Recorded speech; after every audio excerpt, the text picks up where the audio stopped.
मेरा नाम डॉक्टर सुपर्णा है। मैं सरोजनी देवी आई हॉस्पिटल में ग्लोकोमा विभाग में काम करती हूँ। आज हम सब यहाँ पे क्यों जमा हुए हैं, इसका मेन पर्पस क्या है? जैसे आप देख रहे हैं, हमने पीछे बैनर लगाया है, ये वर्ल्ड ग्लोकोमा वीक है। सो ये वर्ल्ड ग्लोकोमा वीक खाली हम या इंडिया में ही नहीं करते, ये हम पूरे विश्व में करते हैं। विश्व में हमारी एसोसिएशंस है ये बीमारी के लिए, जैसे वर्ल्ड ग्लोकोमा एसोसिएशन है, WHO है, हमारा इंडिया का NPCB national programme for control of blindness है।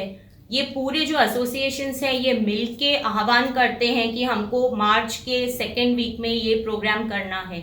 अभी ये क्यों इम्पोर्टेंट है? कैटरैक्ट भी है, आपको चश्मे का प्रॉब्लम भी है, वो सब के लिए तो हम नहीं कर रहे हैं। ये बीमारी के लिए क्यों कर रहे हैं? इसके 2-3 रीजंस हैं। पहला सबसे इम्पोर्टेंट रीजन ये है कि ये बीमारी के कोई लक्षण नहीं होते। ये बीमारी मुझे हो सकती है, ये बीमारी आपको हो सकती है, लेकिन किसी को भी मालूम नहीं। ना पेशेंट को, मेरे को मालूम है, ना देखने वाले को पता है, क्योंकि ये बीमारी साइलेंट है, इसलिए इसे साइलेंट थीफ ऑफ साइट भी बोलते हैं। ये चुपचाप से आती है, आपकी नजर लेके चली जाती है, आपको इसके बारे में कुछ भी पता नहीं चलता। जैसे आपको कैटरैक्ट आएगा या और कुछ प्रॉब्लम है जिसको अपन मोतियाबिंद कहते हैं, उसमें आपको नजर कम होएगा, आपको पता चलेगा। या कोई बीमारी में दर्द है, तकलीफ है, आपको आंख से पानी आ रहा है, आंख में लालपना है, हम खुद ही डॉक्टर के पास जाएंगे। बट ये बीमारी के अंदर कोई लक्षण नहीं होते, कोई सिम्टम्स नहीं होते। इसके लिए इसकी अवेयरनेस करना, ताकि लोग खुद जाके पूछ कर कि मेरा चेकअप करिए ग्लोकोमा के लिए, खुद जाकर पूछें। एक रीजन ये है। दूसरा रीजन है, जैसे डॉक्टर वेंकटरत्नम सर ने आपको बताया है, कि इसका बर्डन, डिजीज बर्डन जो है वर्ल्ड के अंदर अभी 80 मिलियन मतलब 8 करोड़ लोग हैं जो कि बीमारी से अफेक्टेड हैं, और 2040 का प्रोजेक्टेड फिगर है 11 से 12 करोड़ तक के लोग अफेक्ट हो जाएंगे बीमारी से 2040 तक। तो अभी ये 2020 के फिगर्स अपन बात कर रहे हैं। इंडिया को अगर आप लें अपने देश का, तो अपने देश में 1.2 से लेके 1.5 करोड़ तक लोग ये बीमारी से अफेक्टेड हैं। ऑलरेडी आपको तेलंगाना का सर ने बताया कि यहाँ 4 करोड़ पॉपुलेशन है, तो उसमें आप 1% ले लीजिए। ये जो भी अपन बात कर रहे हैं, ये खाली अपन बात कर रहे हैं जो लोगों को पता चल चुका है।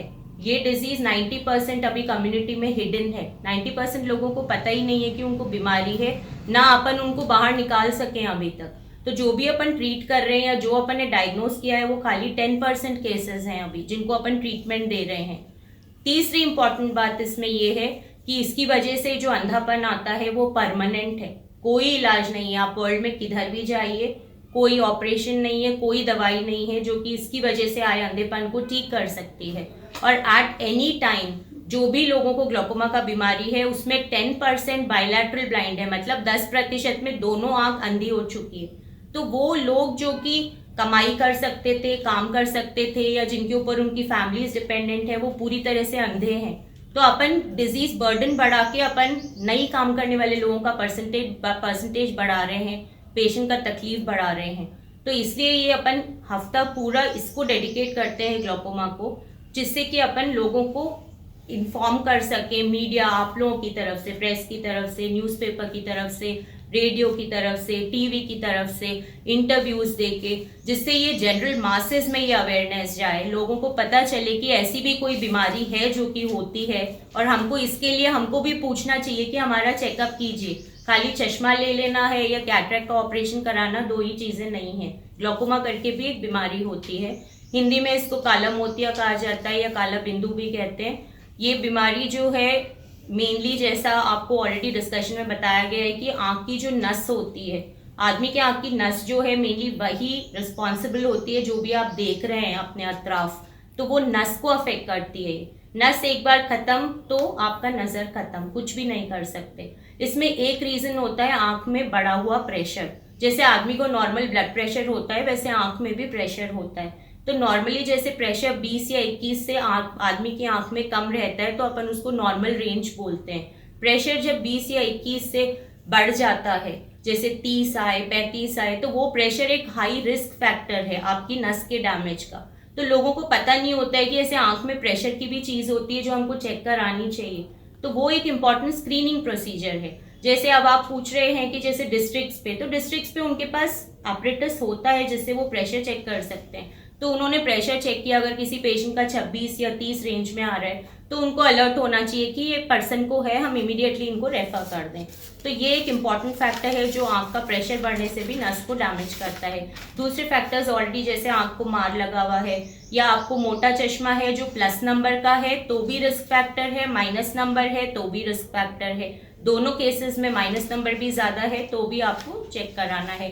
40 साल का उम्र, 40 साल के बाद हर किसी को ये बीमारी का चेकअप कंपलसरी है। अगर आपको फैमिली में है तो कराना ज़रूरी है, भाई बहनों में है तो आप फिर हाई रिस्क पे हैं, पेरेंट्स में है तो आप हाई रिस्क पे हैं। अगर आप स्टीरॉइड्स नाम की दवाई किसी भी आपकी बॉडी में और कोई प्रॉब्लम के लिए यूज़ कर रहे हैं, चाहे आप गोली के फॉर्म में खा रहे हैं या आप कोई क्रीम, स्किन की एलर्जीज होती है, अपन क्रीम्स लगाते हैं, सोचते हैं उनसे कुछ नहीं होगा, वो क्रीम्स की वजह से भी आपको आंख में आ सकता है। दमे की बीमारी के लिए लोग स्टीरॉइड के पफ यूज़ करते हैं, उसकी वजह से आंख में ग्लोकोमा आ सकता है। थोड़े लोग सिर में बाल जाने की वजह से तेल लगाते हैं आयुर्वेदिक या जो भी, उनकी वजह से भी उनमें भी स्टीरॉइड्स रह सकते हैं। तो ये सभी चीज़ें इंपॉर्टेंट है। तो ये अवेयरनेस होनी चाहिए कि अगर हम किसी भी फॉर्म में स्टीरॉइड यूज़ कर रहे हैं तो फिर हमको डॉक्टर के पास जाना चाहिए ग्लोकोमा चेकअप कराने के लिए।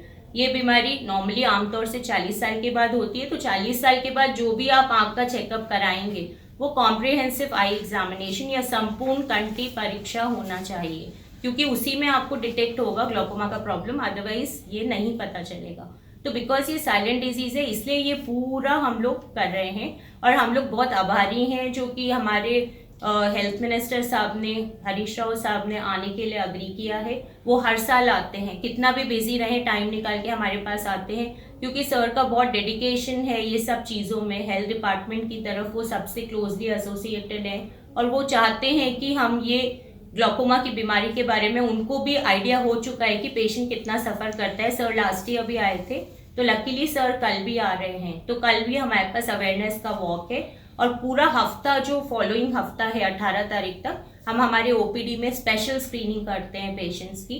स्पेशल स्क्रीनिंग करके अवेयरनेस करते हैं, रेडियो टॉक्स देते हैं, हम लोगों को बुलाते हैं। और अभी हमारा जो स्टैटिस्टिक्स जैसे आप पूछ रहे हैं तो मैं आपको रूटीन का ही बता रही हूँ। जैसे महीने का हम लोगों के पास हमारे ओपी में हम लोग 15 से 20 हज़ार पेशेंट स्क्रीन करते हैं, खाली ग्लोकोमा के 15 से 20 हज़ार केसेस स्क्रीनिंग होता है। हमारे पास डेली ओपीडी है ग्लोकोमा का, तो ऐसा नहीं है कि हम कोई पर्टिकुलर डेज पे चलाते हैं, रोज़ रहता है। और हमारे पास 600 से 1000 सर्जरीज होती हैं ग्लोकोमा की महीने में। तो गवर्नमेंट सेटअप में जो सबसे बड़ा डिपार्टमेंट है अपने स्टेट में, तेलंगाना में, वो सरोजनी आई हॉस्पिटल में ही है। तो आसपास से जो भी डाउटफुल रेफरेंस होते हैं वो पूरे हम लोग के पास ही भेजते हैं, क्योंकि पूरा फुल फ्लेज डिपार्टमेंट कहीं भी नहीं है। और दूसरी इंपॉर्टेंट चीज़ है इंफ्रास्ट्रक्चर के अलावा ट्रेन फैकल्टी का होना। ट्रेन फैकल्टी ग्लोकोमा पता करने के लिए, नॉर्मल आदमी देखेगा तो उनको नहीं समझ में आएगा, ट्रेन फैकल्टी को कुछ ट्रेन टेस्ट करने पड़ते हैं इसका डायग्नोसिस करने के लिए। तो हमारे पास डिपार्टमेंट में ट्रेन फैकल्टी भी है जो ये काम कर रही है, बहुत सालों से डेडिकेशन से कर रही है। ये इसमें 2-3 होता है, जैसे किसी को ग्लोकोमा का प्रॉब्लम है तो उसमें 2-3 तरीके के होते हैं। थोड़े ग्लोकोमास में अपन लेज़र करके फिर दवाइयाँ रखते हैं, लेज़र के ट्रीटमेंट्स हैं, कई लेज़र ऑप्शन से, अलग अलग टाइप के लेज़र्स होते हैं ग्लोकोमा में। थोड़े ग्लोकोमास होते हैं जो दवाइयों से ठीक हो जाते हैं। अभी जो अपन जो भी फैक्टर मेन ट्रीट कर रहे हैं नस का डैमेज प्रिवेंट करने के लिए, वो खाली इंट्राऑक्यूलर प्रेशर है। अभी तक अपना जो एडवांसमेंट हुआ है उसमें इंट्राऑक्यूलर प्रेशर को ही अपन कंट्रोल कर सकते हैं। तो जो भी दवाइयाँ हैं या जो भी ऑपरेशंस अपन टारगेट करते हैं वो अपन प्रेशर कम करने के लिए करते हैं, तो वो अपन दवाइयों से कर सकते हैं। अगर कोई पेशेंट में दवाइयाँ नहीं काम कर रही है या उतना कंट्रोल नहीं आ रहा है, प्रेशर फिर भी 20 के ऊपर चल रहा है, तब अपन को ऑपरेशन करना पड़ता है। तो इसके अभी बहुत सारे ऑपरेशंस भी आ गए हैं, एडवांस्ड ऑपरेशंस भी हैं जिससे अपन आँख का प्रेशर कम कर सकते हैं, तो उससे अपना नस का डैमेज रुक जाता है।